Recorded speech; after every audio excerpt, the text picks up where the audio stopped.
Hello and welcome to the Escape Podcast, your source for all good things in the universe of movies.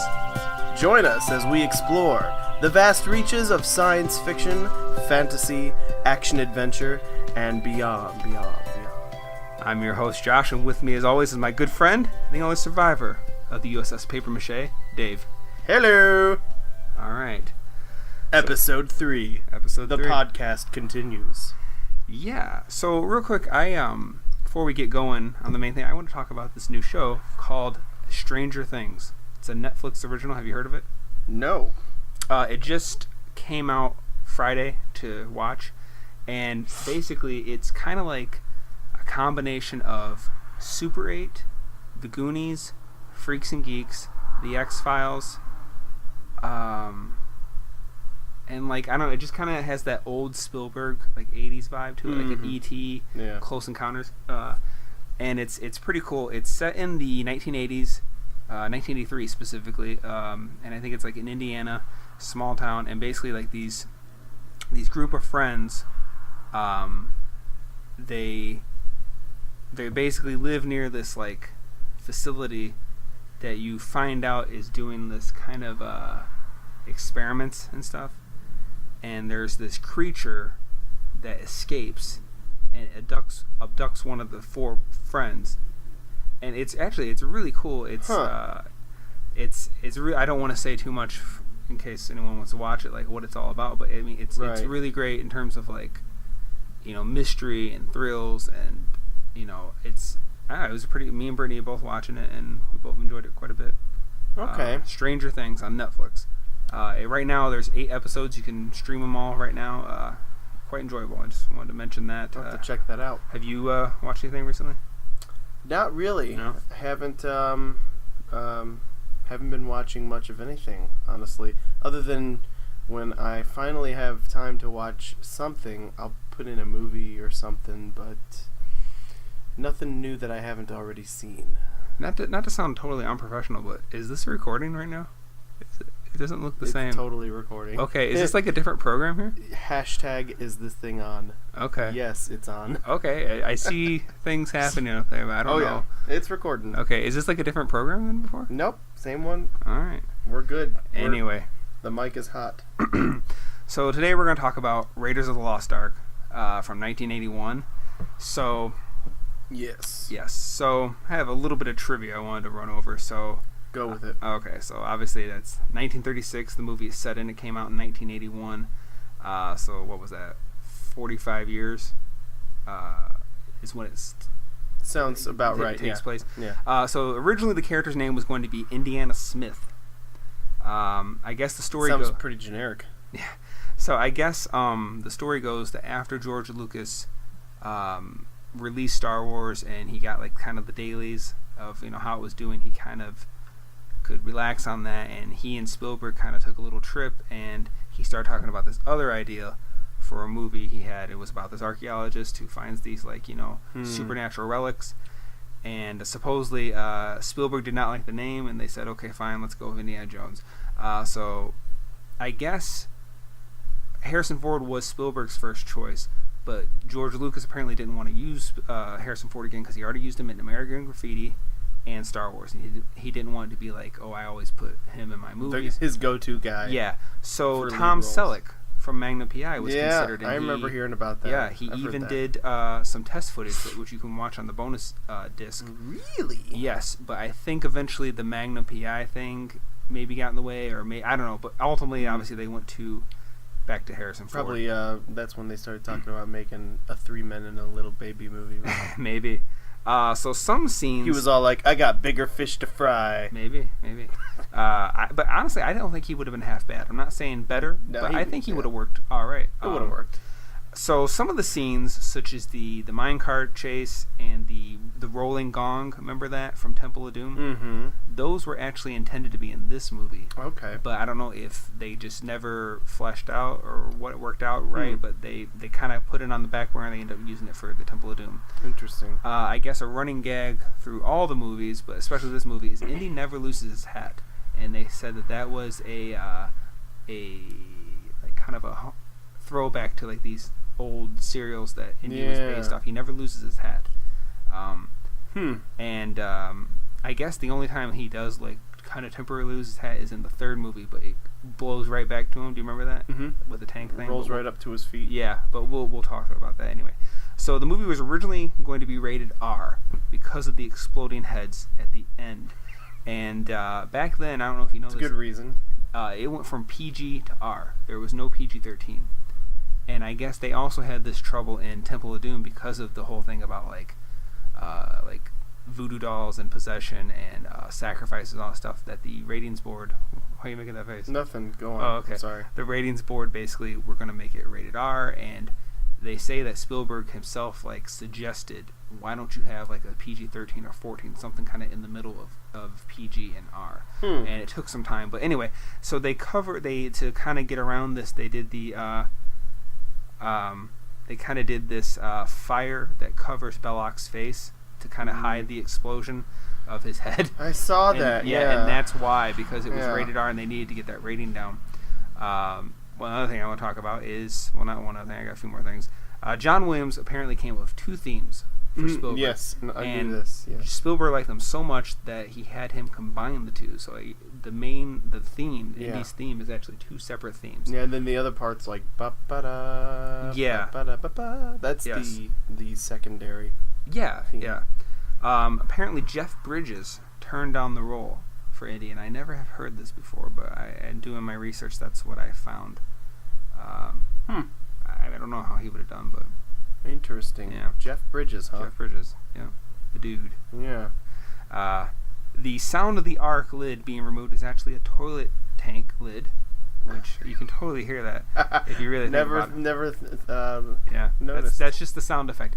And the sound of all the body blows, like anytime someone punches someone else. Oh my gosh. That is the sound of a bunch of leather jackets apparently being hit with a baseball bat. Well, that's what that I was going to say. The sound effects in the Indiana Jones movies are very specific. Yeah.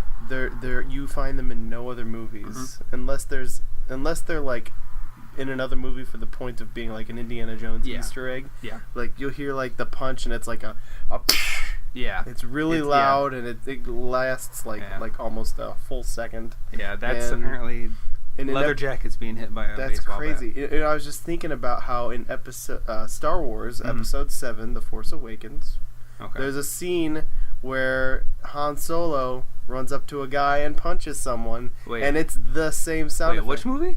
The newest Star Wars. Oh, for some reason you were saying that, and as you were saying it, I was thinking of the Phantom Menace. No. I was like, wait, he wasn't in that movie. No. There's this scene where I think it's like when they're on his freighter. Okay. And he just captured the Millennium Falcon, and he's got the one guys on one side and the other guys on the other side. But then those giant alien, like crazy Men in Black looking things. Yeah, those giant alien monsters that are rolling around start coming towards him. And the first thing he does before he starts running away is punches one of the guys, and it's the same recognizable. What's funny is I just watched that movie because you let me borrow it. Yeah, and I don't even remember that part. I look for that sound effect now anytime I see Harrison Ford in a movie where he's punching someone. Yeah, because I think that's officially the Han Solo, Harrison Ford, Indiana Jones punch sound effect. It's pretty good. No, it's a good sound effect. Yes, it is. But apparently that's what it was. Same thing goes for the whip too, and like anytime you see him kick someone, it's like that same kind of like it's big and it's like it's got like a long echo after it. Works really well though with these movies, I think. Yeah. Oh, totally. Yeah, I guess. What's his face? Ben Burtt. Ben Burtt. Yes, he did the sound effects for Star Wars as well. I wonder if those leather jackets being hit were Indy's. Okay, so yeah, Alfred. How do you say? Molina. Doc Ock. Yes, but he was the guy that betrayed Indy at the very beginning. Yes. Anyway, it's just kind of funny that he had to deal with all those tarantulas or spiders, and then later he had to deal with the nuisance. Anyway, speaking of, thank you, George. So all the tarantulas that they put on their backs for that scene were male. And apparently they weren't moving. And Spielberg said, why aren't they moving? They look fake, apparently. And the spider guy, said, well, because they're all male, and basically you have to put a female on there so they'll fight. So they said he put one female on the back, and that's when they went crazy and they fought over her, and that's how you got that action of the spiders. I bet Alfred, whatever, Doc Ock, I bet he was terrified. Yeah. Spielberg apparently wanted Danny DeVito for the role of Sala, which, can you imagine that? Like, he just doesn't fit that part to me. Like, you know, like, he's supposed to be from that area. You know, it just doesn't, to me, seem like a good fit. I thought. I'm glad. I can't even picture that. Yeah. And then apparently some of the snakes were actually legless lizards, and the way you can tell, they say, is like legless lizards. I mean, their head actually looks like a lizard, but like their body's like a snake, but they got like the little ear thing you can see. Never noticed. They had such a hard time, I guess, getting so many snakes. But that's some. I have to imagine some of them were fake. I thought I heard too when I watched the bonus features that some of them were actually like hoses, like just hoses that at a distance, some of the shots you can they would pass as snakes. So that's my little trivia I wanted to run over. So now let's actually just talk about our thoughts on the movie. Okay. So one of the first things I wanted to point out is, like, maybe it's not the first, but this is one of the first movies where the main character, the hero, he gets hurt, he gets outsmarted, he loses at times. You know, like, I don't really recall a movie too much where, like, usually the heroes always win, like, every time, like, you know, or something. Like, I don't, you know, he's like getting beat up all the time, he's bleeding, he, you know, gets a little outsmarted here and there, like, people one up him, like, you know, it was kind of like the first really making the hero like a real person, you know. At least I kind of got that impression. Or what do you? Yeah, I can see that now that I think about it. Yeah. I hadn't noticed it, but yeah, makes sense. Yeah. Now, okay, at the very beginning of the movie, remember when there's the idol and he has the sack full of sand? I never understood why. Okay, so obviously the sand was too heavy, so it pushed the thing down. But why? Wouldn't it just seem like if you just lift it up, like nothing would happen? Like, I just, this, you know, like, I don't understand that. Like, it seems like you just lift it up. It's not. How does it know that nothing's there? Well, but it does know if it's too heavy. I don't get that. Well, you know, you're kind of touching on something. Okay. And the deeper question to be asking in that particular scene is, how does that cave know anything?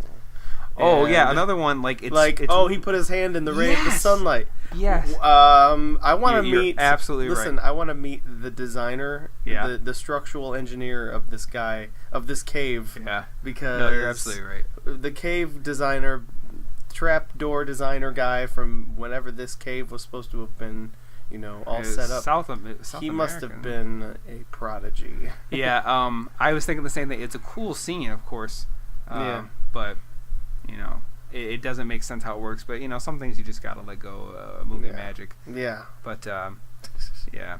So I've got a couple of things I'd like to say as well. So I think it's really funny, the similarities between Han Solo and Indiana Jones. You think so?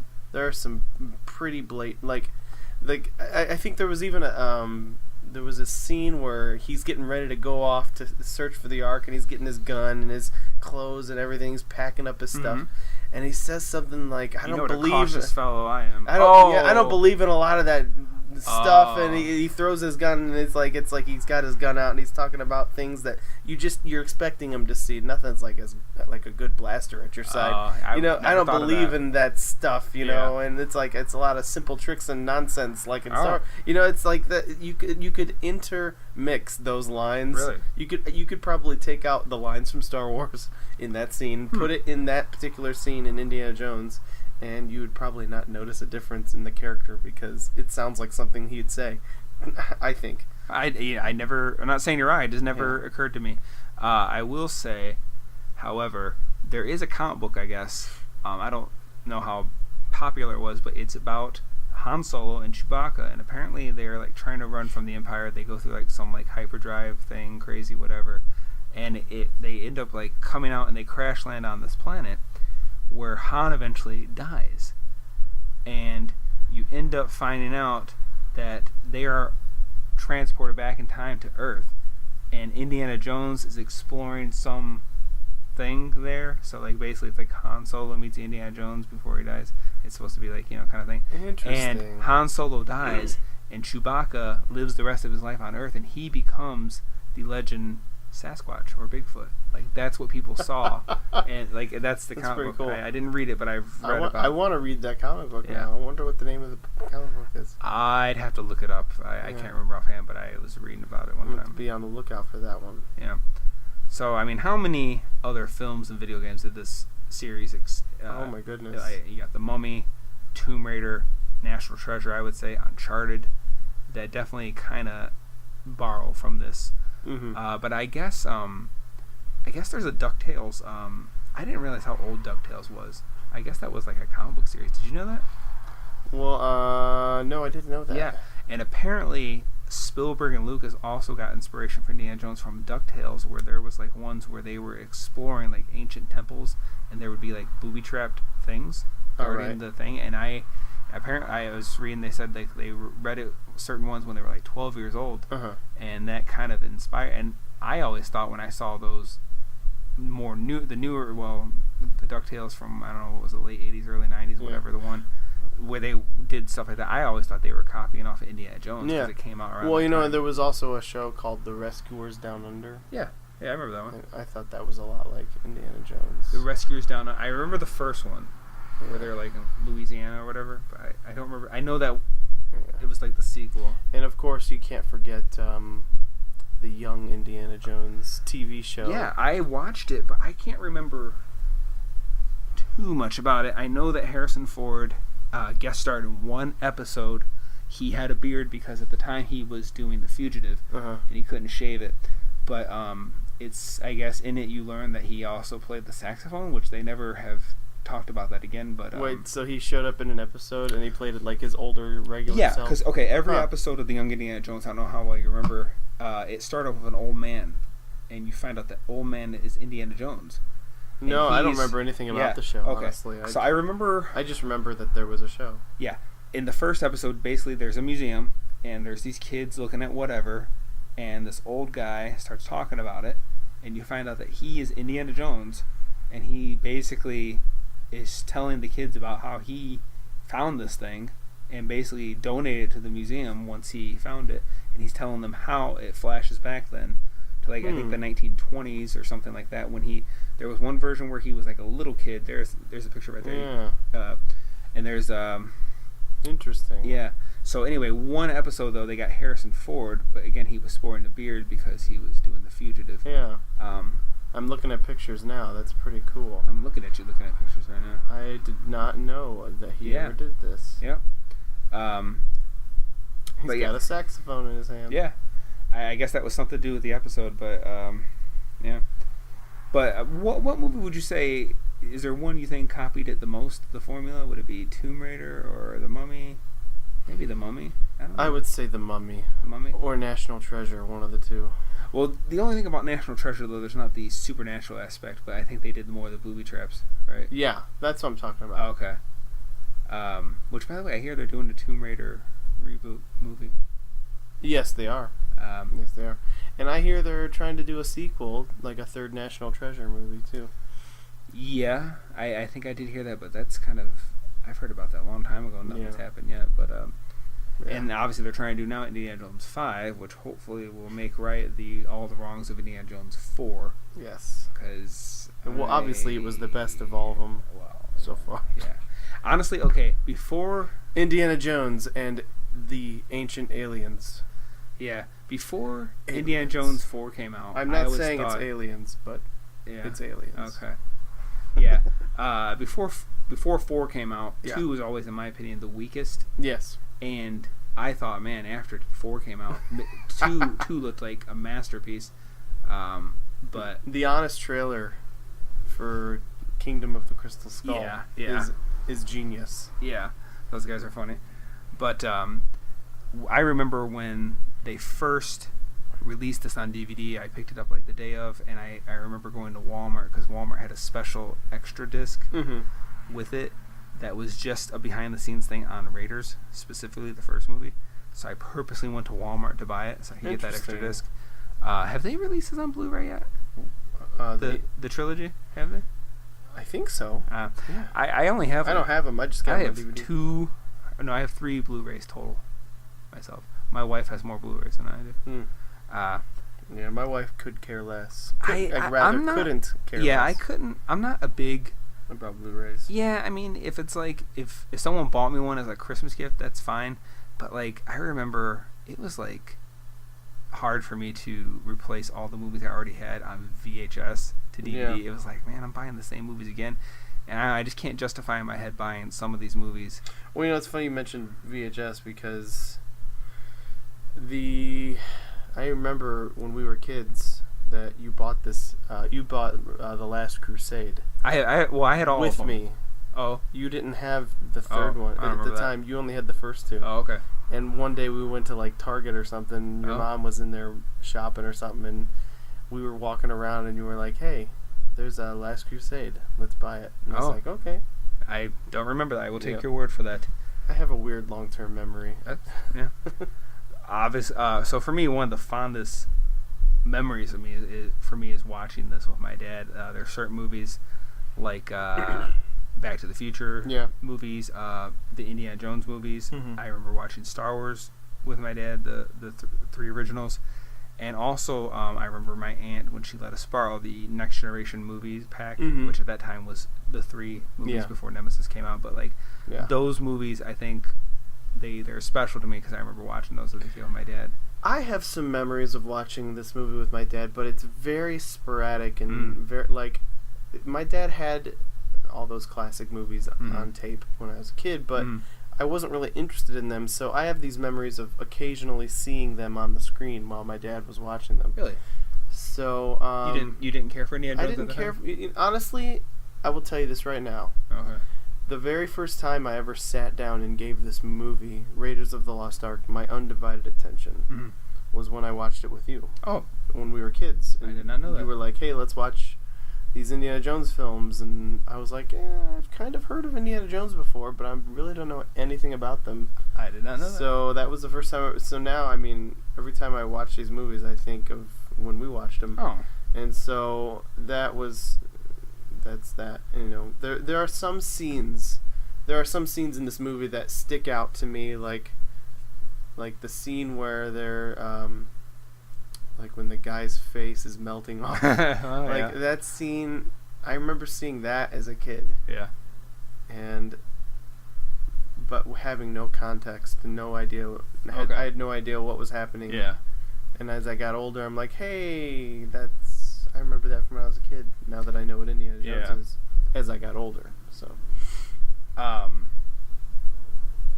Then there's also some other movies like that too, like Star Trek II: The Wrath of Khan. There was a scene, the scene with the earbugs that go into Chekhov's ears. City Alpha Eels. Yes. I remember seeing that scene when I was again. I didn't become really a Star Trek fan and like a hardcore Star Trek fan until like I met you and we started watching. What did we bond over then when we first met? In 5th grade, because I thought that was it. I think the Weird Al. Weird Al? Weird Al, Okay, yeah. That might have been. Some of that, and I think there was some other like music stuff. See, I thought that we both kind of like were both into Star Trek, and that was one of the. Well, I was kind of Okay. Here's the thing: my dad got me into Star Trek: The Next Generation. Mm-hmm. But I didn't really know much about anything else until I met you, and you were like encouraging me to check out the other series and the other movies and all that stuff. Gotcha. So. And then that's when it just went crazy overboard with the fandom. So. Yeah. But let's get back on topic here. Yes. Because, we have a tendency to lean towards Star Trek. We are we got huge Star Trek fans, but... we cannot make a course correction. Yes. So, Indiana Jones. So as I was rewatching it, like, I realized, like, how great it is, like, with everything it balances. I mean, the comedy, the action, adventure, the thrills, the mystery of what's going to happen with the Ark. And right. It's like, I don't feel like some movies don't do it as well as that. Like, no, you're right. You're right. You're You're really completely well right. done. Yeah. Even Brittany likes this movie. For those of you out there who keep wondering who Brittany is. Who is Brittany? Because I don't think you've mentioned Brittany. Who is that? She is queen of the residents. Okay, yeah. Okay. Yes, she is. Yeah, even Brittany likes it. But yeah, it's just they really did a good job. What is his name? Oh man, Lawrence something. Who? The guy who technically wrote the poop. I should know this. The guy who actually wrote the screenplay, because from my understanding, basically Spielberg and Lucas came up with the idea. Spielberg and him kind of threw some ideals, like things they wanted to happen, but then this guy, I'm pretty sure he's the same guy who wrote Empire Strikes Back. Okay. And the newest Star Wars. Basically, he's the one that had to actually figure out, okay, how to get all these dots to connect. And I'm blanking on it. I'm pretty sure it's Lawrence something. I can't remember. Who wrote the story. But anyway, kudos to him and whoever else who had involvement. I think he was the main writer, though. But yes. I'm sorry, I don't know your name. Yeah, so, I think when I watch this movie, I feel like the overall point of the movie is primarily to entertain. I mean, well, yeah. Like you get a lot of these movies where if you're watching this movie, you might feel like you need a PhD in order to understand what the movie's about. Really? See, but it's not like that with this. With Indiana Jones. Okay, yeah. It's not like it at all. And I like that about this movie. I like that it's Egypt. It's pure escapism. It made me want to be an archaeologist when I was a kid. Really? Yeah. Oh yeah, when I was a little kid. Yeah. By the way, Lawrence Kasdan, if I'm saying your name right, that's who wrote it. Yeah. When I was a kid, I loved exploring, or the idea of like going into some ancient whatever and finding some hidden secret thing and secret passages and all that stuff. So yeah, I mean, this movie was right up my alley. When I used to go to Tennessee to visit my grandma, she lived around like this wooded area, and I'm from a city, so didn't have that. And I remember just like exploring through the woods, kind of made me feel like I was Indiana Jones exploring through the jungle or something. This movie had the complete opposite effect on me. Okay. As a kid, I would watch this movie. I'd see an archaeologist, a so-called archaeologist in the movie, doing his thing, getting arrows shot at him and around every other tree, and I didn't want to do anything like that. No? I would watch the movie, I'd be done with the movie, and I'd be like, okay, I'm going to go back to my comfortable life. Oh, wow. Where I'm not getting shot at. Well, or where my life is not in danger because of my occupation. I remember, though, when I kind of found out what real archaeologists do, I was exactly. like, okay. Yeah. No. Exactly. I thought that, kid logic. And my wife, she has a couple of degrees, and one of them's in physical anthropology. Mm-hmm. And everyone thinks anthropology means archaeologist, and so she's constantly getting questions from people like, so do you dig up bones, or do you okay, this makes sound really, what is anthropology? Anthropology is the study of plants. I'm just joking. The study of stars. Anthropology. Skin tone. Okay, sorry. Ants. Anthropology is the study of humans, basically. Okay. It's just like a way of studying like different aspects of humanity and culture and all that stuff. All right. And there's different applications and different careers and all that stuff. Anyway, so back to the movie. Talk about one big Austin Powers, right? Yes, exactly. Austin Powers. Okay. Back to the movie, baby. Okay. Yeah. There is something about this movie. There's one particular scene drives me BANAS. Okay. Banas. Okay. Drives me BANANAS. I was gonna say bananas. Right. Drives me crazy. Okay. Totes cray cray for reals. Okay. The bar scene. Okay. Where the guys come in and they try to take over the bar, and the fights ensue and all that stuff. Yep, that's his name. The villain, Tote. yeah. I think that's, I don't know if it's Tote or Tot. I can't remember. That guy. But the guy that wears the thick leather black jacket in the desert. Yeah, the really creepy bald man. Yeah. Who you would never want to see in person. Okay. So he comes in with his henchmen. Yes. And one of his henchmen is clearly a Caucasian man wearing prosthetics and makeup to make him look Mongolian. Yeah, I did notice that there was a guy with weird eyelids, and No. I thought that was kind of weird, but I wasn't clear, sure if no, weird. No, I couldn't. I looked online. I couldn't figure out what the reason is behind this. If any of you out there know the reason, feel free to email us.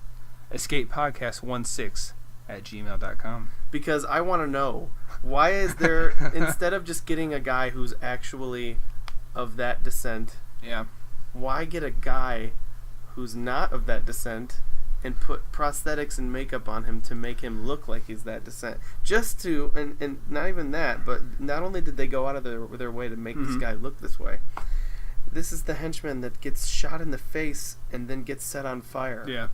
And then dies. And by the way, you hear him yell out, but you never see his mouth open. It's pretty funny. Well, Pat Roach, he was it's so weird. A stuntman. He was the guy.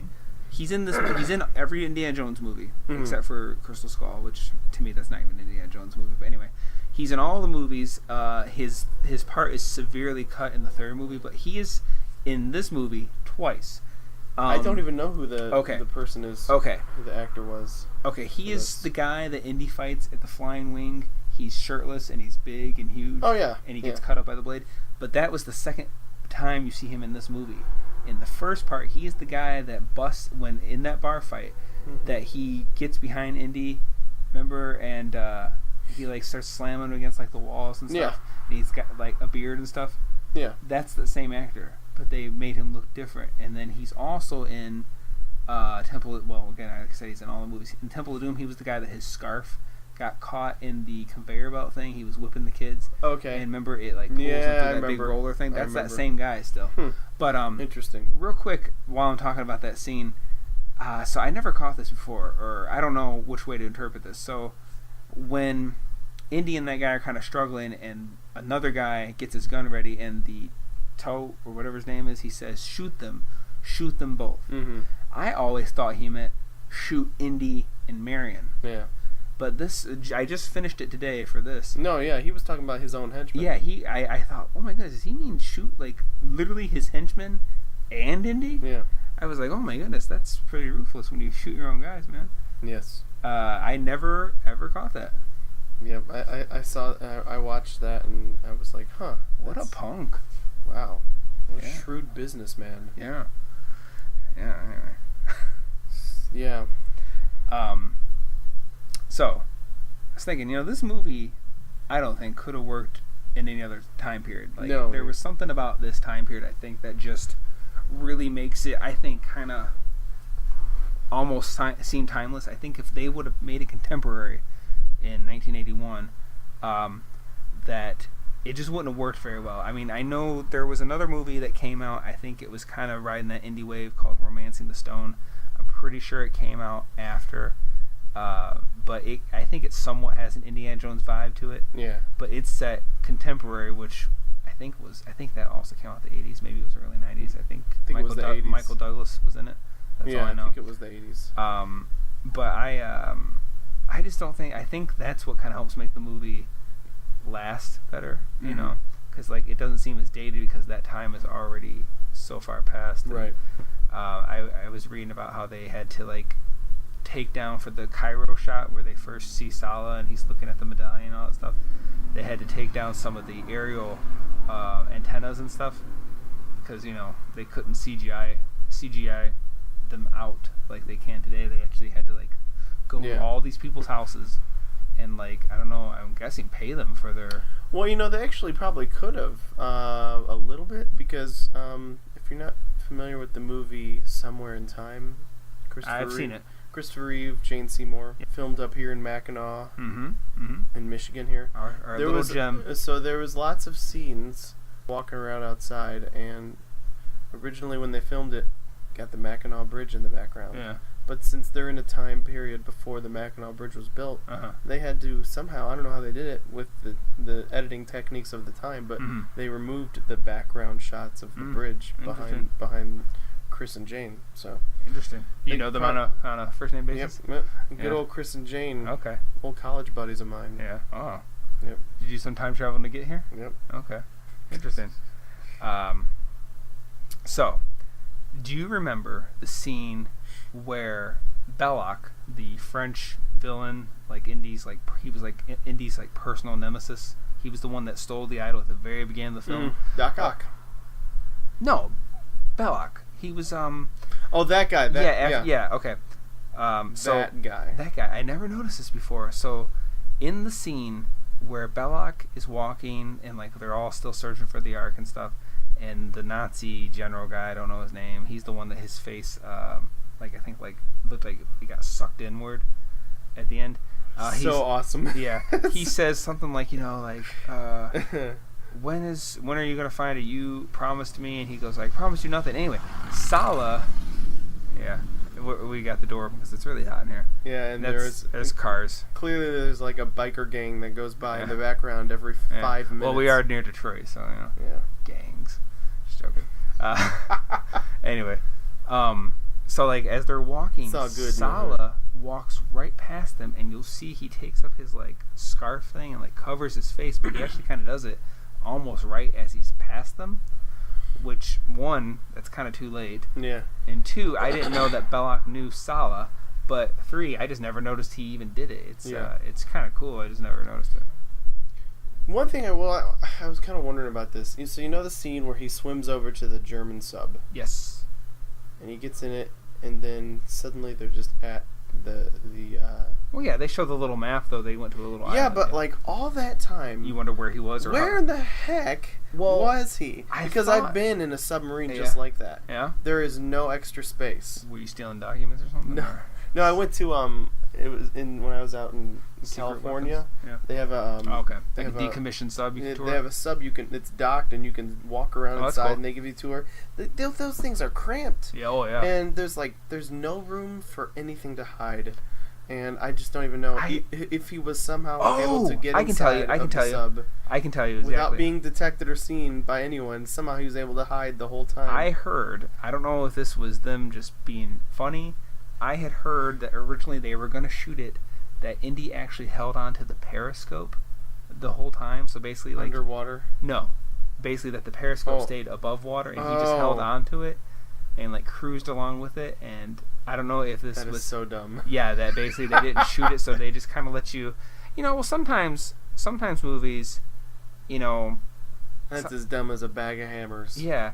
Well, I mean, sometimes, you gotta, sometimes I think, do they have to explain everything? Yeah, I mean, like I said. But then sometimes we beg for everything to be explained. Sometimes you just gotta, like, because I never line to thought of walk. it. Yeah. I never thought of it until I was older. Like, where did he hide inside this thing? It's pure escapism, this movie is, like I said. But I was just thinking about that, for the purpose of doing this podcast. Yes. So I love the coat hanger gag.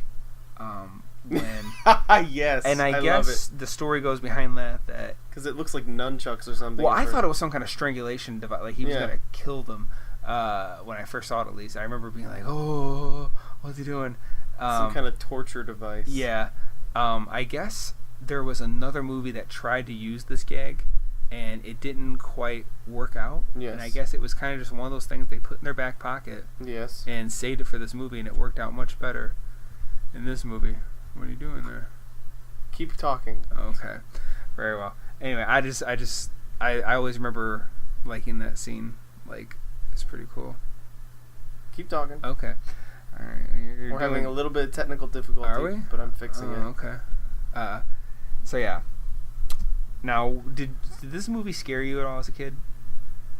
No. Do we need to pause? Nope. We're good. Okay. Sure. Yep. Did this movie scare you at all as a kid? Not at all. No? Not even a little bit of it? Nope. Okay, the only part that scared me was the spirit scene toward the end. No, and see, because I'd already seen Ghostbusters as a kid. Oh, so you were older. And it really looks like a scene from Ghostbusters. Okay. And I remember watching it with my dad. Plus, I had a really strong reinforcement as a kid that ghosts are not actually real. And well, yeah. So, you can almost say maybe they're like angels. Yeah. Well, I mean, whatevs. Yeah. Some dark angels. If that's the case. Well, yeah. I mean, doesn't the Bible talk about the Passover? They talk about the the Angel of Death, right, or something that came over and had to do some slaying. Anyway, but I remember watching that, and then my dad was like, it was like night, and he's like, okay, time to go to bed. And I was like, because I'm gonna turn the lights off. Well, see you later. Yeah, I don't remember the melting face. Like I heard some people say the melting face did it for them. I don't remember that. Didn't do it for me. But the ghost scene, especially the one. I didn't get scared by a lot of movies growing up because my parents always really kind of enforced that these movies are not real. Yeah. And so I was able to really, well, that's good. Internalize that message. Yeah, no, that's good. But while we're on the subject of scary movies, there was only 3 or 4 movies my whole life that I got scared by to the point of having nightmares and not being able to sleep. First one was Pet Sematary. I don't know if I've actually seen that movie. I know Herman Munster was in it, right? Yep, seeing it as an adult, it's probably going to be really hard to watch. Is that literally about pets coming back, like zombie pets? Well, kinda. I mean, it's like this cemetery something about the cemetery. Where Ancient Indian burial ground or something? Well, anything dead that gets buried there comes back alive. Okay. But anyway, that movie did it. What else was there? I think, really weird. Jurassic Park 2. Okay. The Lost World. Yeah. I saw the first movie as a kid. I was fine. Yeah. I saw part 2 and I didn't get scared at all because I saw part 2 and I got scared completely out of my wits. I couldn't sleep that night. I had nightmares. It was something about the fact that seeing part 2, I kind of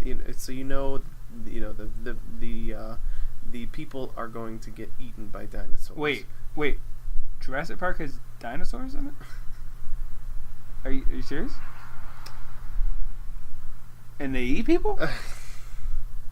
Yes. Oh, wow. That is scary stuff, man. It is true. I hate to drop a spoiler bomb on you. Wow. It's Jurassic Park? Yeah. Has dinosaurs in it? But I don't know. It was something about the fact that I knew about the impending doom that was happening and that was coming for these characters in part 2. And I was just really anxious, and I had a lot of anxiety about it watching that, and I remember thinking, okay, death is coming for these people. Okay. And at first, but you see, it wasn't the same thing with the first movie, because the first movie, I just had no idea what to expect. Yeah. So, but this one, part 2, as a kid, I had just a whole lot more anxiety over what was going on. What was the third? I thought you said there was 3. There's 4 now, but what was the third one, Jurassic Park 3, was the lame one from 2001 where they brought Sam Neill's character back. And honestly, I kind of like Jurassic Park 3 better than 2 myself. I'm not saying that either one of them are great. Really? Yeah. Really? Because, I mean, the Jurassic Park 3... Well, hold on. How about this? We're getting off track. Why don't we do this? Why don't we finish talking about Indiana Jones, and then we'll go into the part 2 of what movies scared us. Okay. So, anyway... Not trying to get us off course. Yes, I've done it too. I think I ranted a little bit about Jar Jar Abrams last time. Anyway, so the warehouse scene. Get us back on course number 1. All right, the warehouse scene at the very end, that always intrigued me. Before obviously the 4th one came out. Right. Which there will actually, I'll go over some things I actually did like about. There was a few things I think worked about the 4th one, but anyway, before I get into that, the warehouse scene, I was like, what is this place, and what are all these other boxes? What's in these things? That always made my imagination go wild. I just would love to know what this place is, who are these men that know about it, and what's in all these crates.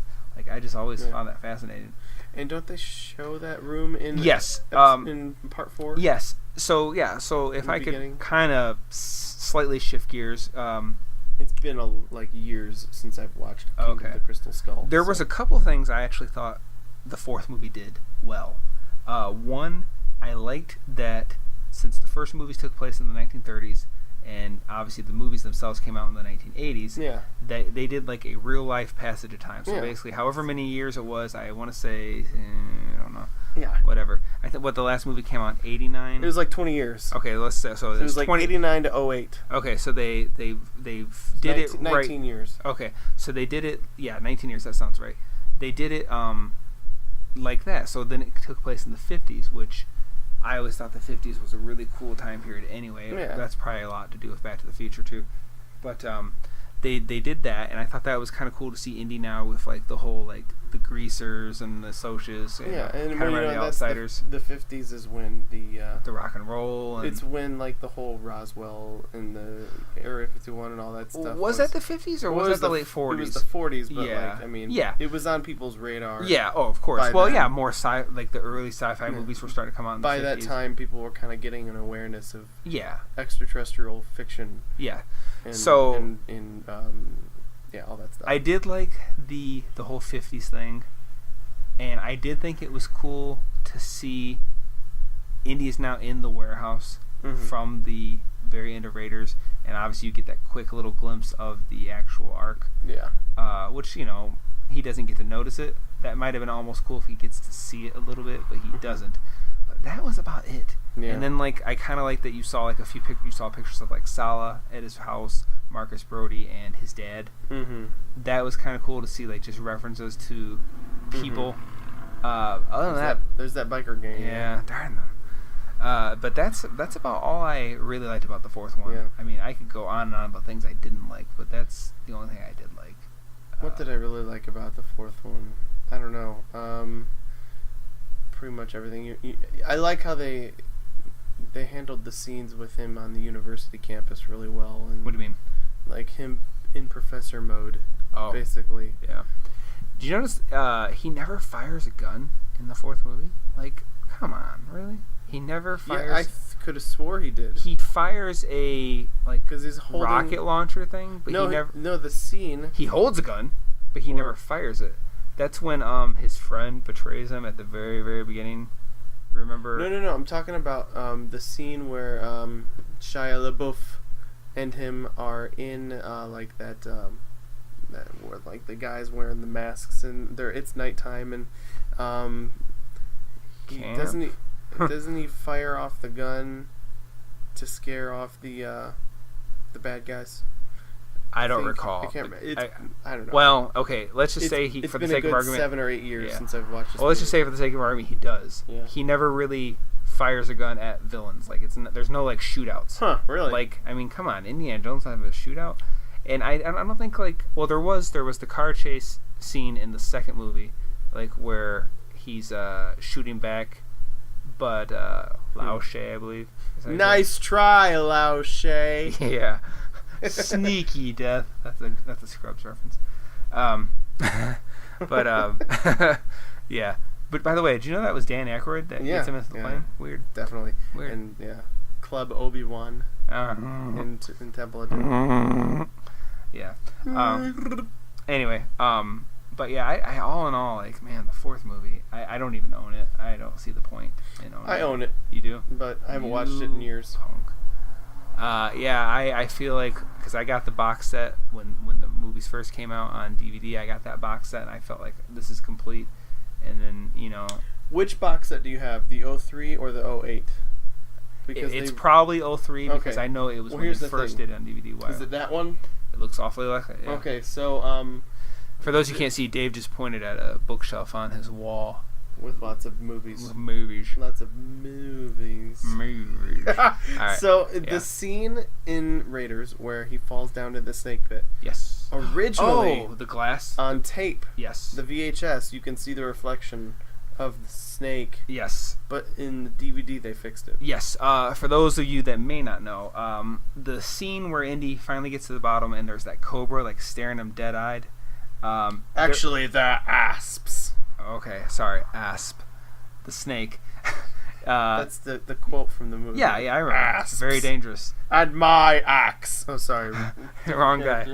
Anyway, actor. There's a piece of glass separating Harrison Ford from the snake, and if you watch the VHS version, which I never noticed it, but you can see the reflection of the snake in the glass. When they released it on DVD, they edited that. Now I don't mind the edit. That doesn't bother me at all. Like some edits, like George Lucas Star Wars edits, like it's like, oh my goodness, for real. But I don't mind that edit personally. Well, and I don't care. That was really bad. Like that particular reflection, because there's other reflections that they left alone.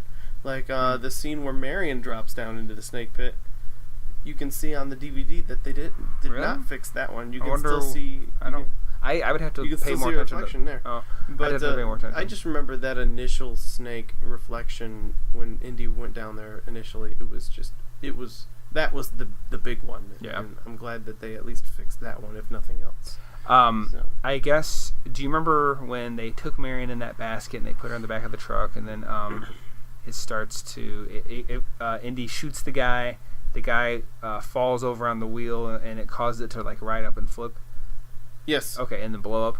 There was actually a pole thing, Mm-hmm. I guess, that made that truck flip for the stunt. Mm-hmm. And I guess they say when the truck flips, which one, I guess it was supposed to just flip right over, and it was kind of an accident. It kind of like kept going and then fell over. Anyway, you can see the pole that pushes that for the stunt. Oh yeah. That's still there. I never really noticed until I That kind of thing's read- noticeable in any yeah. kind of big car stunt scene. Yeah, but I never like in noticed the Dark it until Knight. people said that it was there. The Dark Knight, Yeah. the scene where Jokers and Batman are fighting, and the big semi truck Mhm. flips on its Yeah. front end over. You can see that there's like this giant in the movie. It's just supposed to be because the batarang rope or whatever wrapped around the truck in just such the a way to cable. flip. The cable flipped it, Yeah. but you can see the special effect was they used a hydraulic explosion Okay. underneath the truck to flip it over, and you can see like the hydraulic stuff jetting out like a giant stream of like I would smoke. have to rewatch for that. Yeah. I didn't notice it. But you can see that clearly. I mean, it's not really like, I mean, that movie is still amazing. Oh, of and- course. But it's not like it takes away in any way at all from that. So it's just, if nothing else, it's just a cool little like, oh, that's how they did it. Yeah. So maybe this should have went in trivia, but oh well.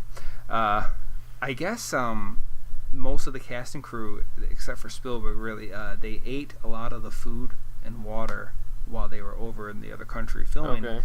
And I guess a lot of them got sick, diarrhea sick and stuff. And they say that the scene where Indy had been fighting off all these guys, Marion's already been like kidnapped or whatever. Yeah. There's that guy. Remember the big swordsman, and he's wearing all the black garb. He's like starts swinging around a sword and stuff. Like there's going to be this big fight. Well, I guess originally there was going to be a big fight between these two, Mm-hmm. and Harrison Ford had been sick, and he's still shooting, and he's sick, and he's not feeling well. So I guess he suggested, like, can't Indy, like, he already looks exhausted, can't Indy just pull out his gun to shoot the guy, like, instead of messing with it? So and great. yeah, and that's what they did. classic. Oh yeah. And So the reason he shot him was because he's got diarrhea. more or less, yeah. But I mean, He doesn't want to but deal what with I like about it though is it kind of makes it like Indy, just because he's a hero, like I was saying before, like this He is doesn't put up with nonsense. well, that, and like he was tired, like he already had beat up a bunch of other guys, yeah. and now he has to deal with this other guy with a huge sword. Like, no, I got a gun, shoot him. It's like, kind of like in other movies where I got a gun in my room. Yeah. What is that from? It's from Austin Powers. Oh, We yeah. can go shoot him together. Yes. Yeah, I remember that now. I knew it sounded familiar. But yeah, basically, but I like how they even show, like, he's like, while the swordsman, like, swinging around a sword, like, showing off his skill. Exactly. And he's, like, wiping his face, like, it's hot, I'm tired, Mhm. my girl's missing, I don't have time for this. Boom. And, it's funny how, like, some movies you'll watch and, like, you think, why are they running this way? Or why wouldn't you just pick, like, I hate when movies where, like, somebody gets captured and, like, somehow they manage to escape, and, like, the bad guys are getting shot down and they're dropping their guns as they, like, I think, pick up one of the guns while you're at it, and then, but That's yeah. pretty funny. Yeah, but yeah, it's a great movie. I don't get tired of it. It's definitely one of my favorite franchises. Like Back to the Future, Indiana Jones, Yes. Star Trek and Star Wars. Mhm. Love the movies. Yes. Not as keen on the fourth one at all. But Right. they're doing a fifth one apparently. A fifth Indiana Jones. Yes. You didn't know this? I think I heard something like Yeah. a long, long time ago. Yeah. Apparently, Spielberg and Harrison Ford are ready to do it. I thought I heard that it might. I can't even imagine with how up in years Mr. Ford is. I can't even Well, I think imagine. this will be the official last one, but I really hope they kind of wipe away most of what took place and kind of like just pretend it never happened. Like maybe the kill off Shia LaBeouf's Well, character. I'm just saying, don't even put him in it. Like, well, think about this. You had the girls. Every movie had a different love interest, and they never brought any of the girls back until the fourth one. Right. Like, it was a different girl every time. Right. Short Round, you see him one time. He never comes back. You should bring him back. I would never. I mean, for a small role. This is Mr. Round. Yeah. Short Round. There was one time, this is kind of a side note, a friend of ours named John, he was talking about a friend of his who was talking about baby names and like how ridiculous of a baby name she had. I wish I could remember. It was really bad. And he made this joke about like he's gonna name his kid Short Round, and then McLeese, his last name, and then it kind of spanned into this like Short Round and middle name, hang on to your potatoes. So Short Round, hang on to your potatoes, McLeese. Oh jeez. And I don't know. I guess you had to be there. It was. We laughed about that for a long time. We still sometimes throw that out there. But yeah, that's great. I think just totally skip over the events of 4. Like, but I heard it might take place in the early '60s.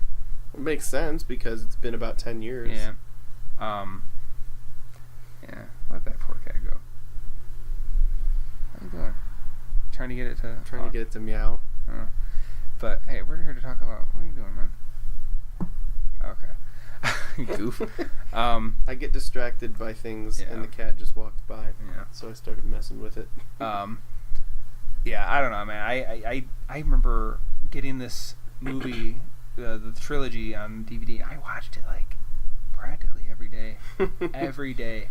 I just loved it that much. That was me with Back to the Future. I did the same with that as well. Day. But I couldn't get enough. I haven't seen these movies in a while, I'll admit. So like obviously I just rewatched it for kind of to get this fresh, but like I hadn't seen it in a little while, but like I love these movies. Yeah. Well, what's not to love? I mean, they're great.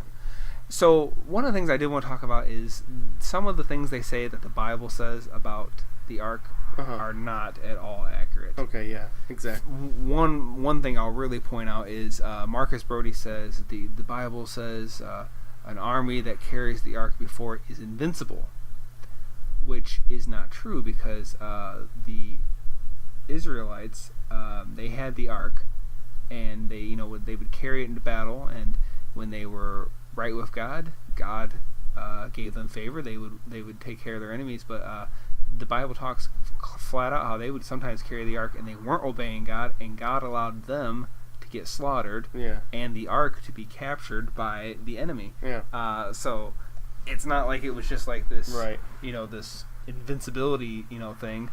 And there was something else that it talked that they kept talking about that it did not say. I was researching this a little bit. Yeah. Not at all. Like I think at one point like when the biblical inaccuracies. Well, yeah, basically they had said where like, in this, whatever BC, it was, captured by this guy and he carried it away here, which sometimes there like was the Tanis thing. Well, yeah, I don't think none of that is in the Bible, but like I will say that it is in the Bible that it was captured by one army, and they like started like. I can't remember if they all started getting sick or getting boils or something like that. Don't quote me, I'm not exactly sure. Basically, God was cursing them because they had it, and eventually got to the point where finally the king or whatever has said, just take it back to them, and so we can stop having, wrath upon us for it. But I honestly think, though, if someone ever finds this thing, if it's even still around, I don't think that it would have any kind of special power to it anymore, like it used to. Because, what do you mean? Like you mean like the whole touching it thing? Yeah, like I think it would just be like any other object at this point. I mean, it would be just because of the fact that with the New Testament and with what happened with the fulfilling of the prophecies and everything, and we're starting in. By the way, Dave and I are both Christians. We're starting to get into some biblical stuff, fine. Which is natural because this movie talks a lot about it. Good. And so I really feel like the whole thing with the veil being torn. Mm-hmm. I don't believe it's on Earth. Well, I mean, if it is on Earth, I'm saying, of course. I think that probably at the moment that Christ died, I think, and the veil was torn, I think at that very moment, wherever the ark was, it became depowered, and it became nothing more than just an antiquity. Well, I don't think it ever had power in itself. It was kind of like God said, "Don't touch it," and when somebody touched it, He killed them for it. I don't think it was like the ark itself had. No, this, I'm saying. Well, I'm saying that there's nothing special about it now. Yeah. Well, I don't know. I'm not sure. I haven't thought that. It just makes the most logical sense to me because the whole idea was Christ was the fulfillment. Yeah. No, I understand exactly what you're saying. That purpose. Yeah. I remember though when I watched this kid, which I just realized I say that a lot, don't I? I remember. Anyway, I remember you saying that a lot. Yes. So I recall as a kid wondering like, oh man, where's the ark? Wouldn't that be really great to find that thing? And I just don't know if it's even here anymore. Well, I don't know. Because there is a point where the Bible just stops talking about it. Right. I mean, and, I just wonder. I think, there are some things that, there are some people who become, who are taken off the earth without actually dying in the Bible. Sure, yeah. But, I don't know if that happens to inanimate objects. If God wanted to, why wouldn't it, You're right. For instance, I don't think we're ever going to find Noah's Ark either because... Well, the wood probably rotted. Well, I heard, though, I can't remember what country, they do think maybe they found the remnants of the Ark because there was certain wood, think about it for rotted a second. Wood. When the Ark came, or the Noah's Ark came to a landing in the mountains, and... You got to think about this. Noah was a smart man. He probably took every piece of that ark. To start building homes? Yeah. For sure. He probably salvaged every bit he could because all the trees were waterlogged. Yeah. All the trees were wet. You couldn't burn it.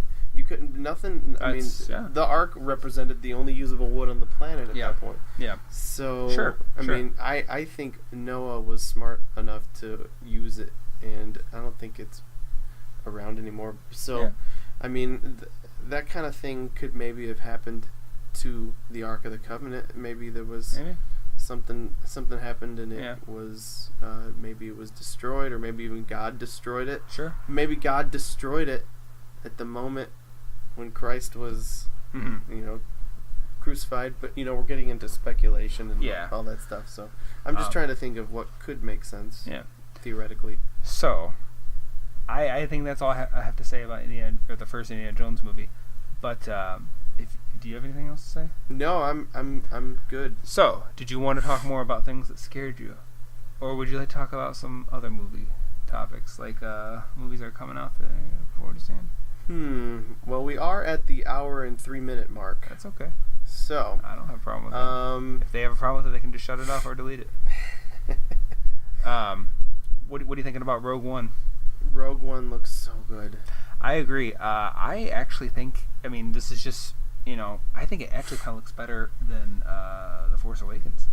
I don't know about that. Do you see the new, it's not really a trailer per se, it's kind of like, they did it with The Force Awakens too, where it's kind of like showing you scenes, but it's also behind the scenes because you actually see like the cameraman. I think I saw that. Did you see the actual trailer though too? Well, yeah, I saw the actual trailer, of course, but there's this new thing, they just released it, maybe just the other day, but it's like showing scenes of the acting. Like a featurette. Yes, but it's also showing like the cameramen like filming and stuff. And I think it looks like someone said it was like, it reminded them of like Saving Private Ryan meets Star Wars. Really? Or Call of Duty meets Star Wars. And I think that sounds great. That sounds awesome. But the problem is I heard that Disney, from what I understand, is not pleased with the outcome. They said it was too dark. Is that why they're doing reshoots? That's what I'm wondering. And personally, I think, like, I don't want another kiddie Star Wars movie. Like, we got all that with the... Are you about to sneeze? Okay. We got that with the... Okay, let's hear it. Wow, thanks. Woo! It's amazing your kids don't wake up. Yeah. But we got that with the prequel trilogy, and, like, I'm just done with... Like, I don't want the kid... I wouldn't care if there's really, like, 2 or 3 laughs and, like, funny elements. I just want, like, a real, like, a good war action movie, kind of thing. And the whole espionage of stealing, someone...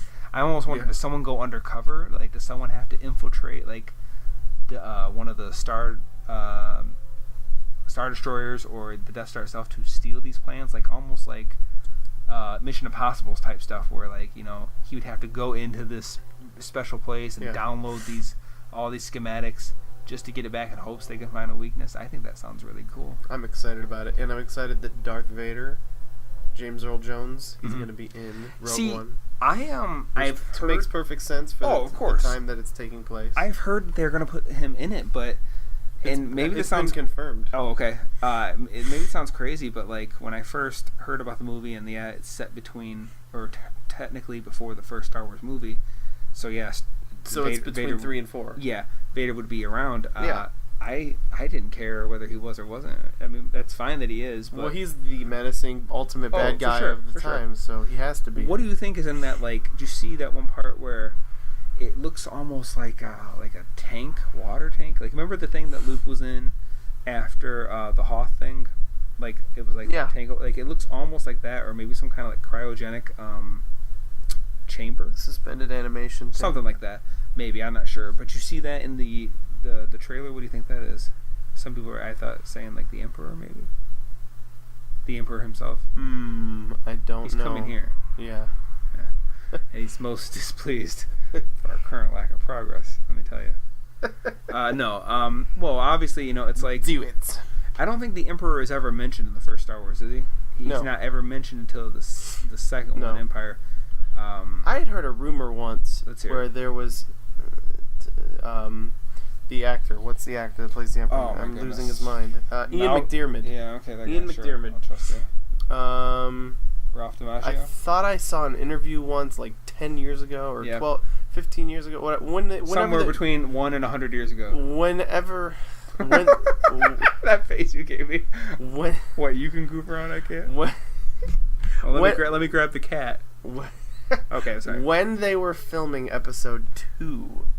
Now, hold on. When you say episode 2, are you talking in 2001? Okay, when they were filming episode 2, Attack of the Clones. Yes. I think I remember reading an interview where he was like, "Yeah, we just did a scene where I filmed a scene as the Emperor for the specific purpose of inserting it into episode 4, so that episode 4 has the Emperor in it, so that way there'd be continuity and that the Emperor would be in every Star Wars movie, because that's the only one he's not in."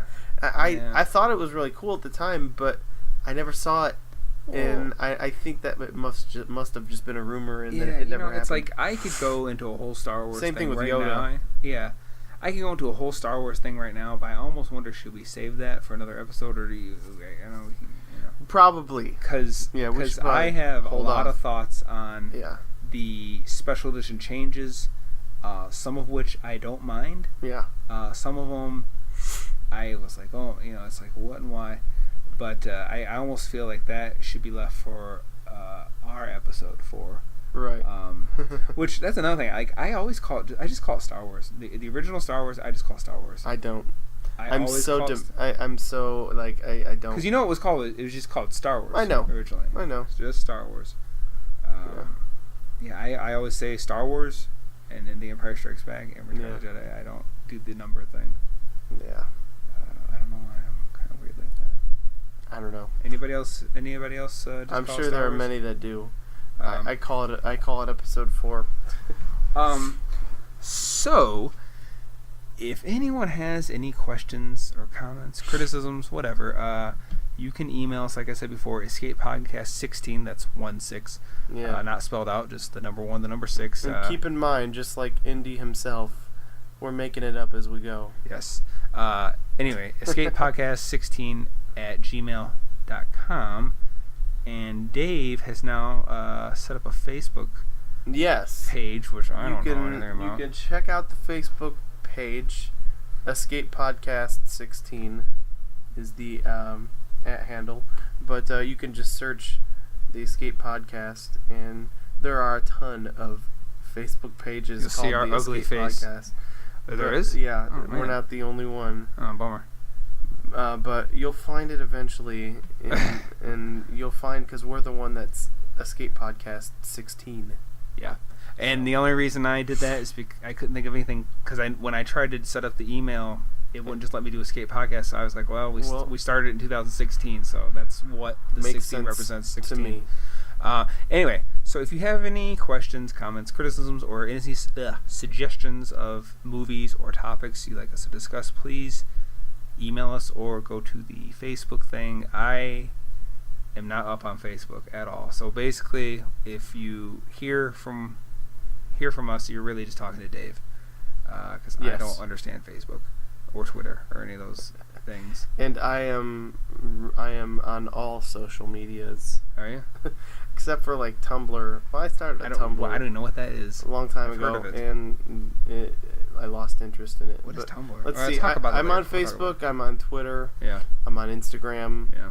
On Snapchat. Do we have a MySpace? Do we have a MySpace page or an AIM? No. Well, I'm gonna get started on that Escape Podcast MySpace page. Yes. Anyway, so yeah, do you have a movie you want to talk about, like for the next episode, just to give them a? Do you have any? Honestly, we will. I was thinking, should we start like, hey, join us next week for blah blah blah, yeah. like Yeah. what do you want to do? Yeah, we're making this up as we go. Yeah. So join us next week when we talk about another movie. Oh, okay. All right. Which will be determined shortly. All right. Well, thanks for listening. For those of you who are still listening, and hopefully we'll get better at this. Yes. All right. Let's get that cat. Peace out, y'all. Mm-hmm. Live long and pause purr. Oh goodness. Like a kitty cat. I got it. Yeah. Because kitty cats purr. I got it. And they have paws. Yeah. I got it. Good night. Yes! All right.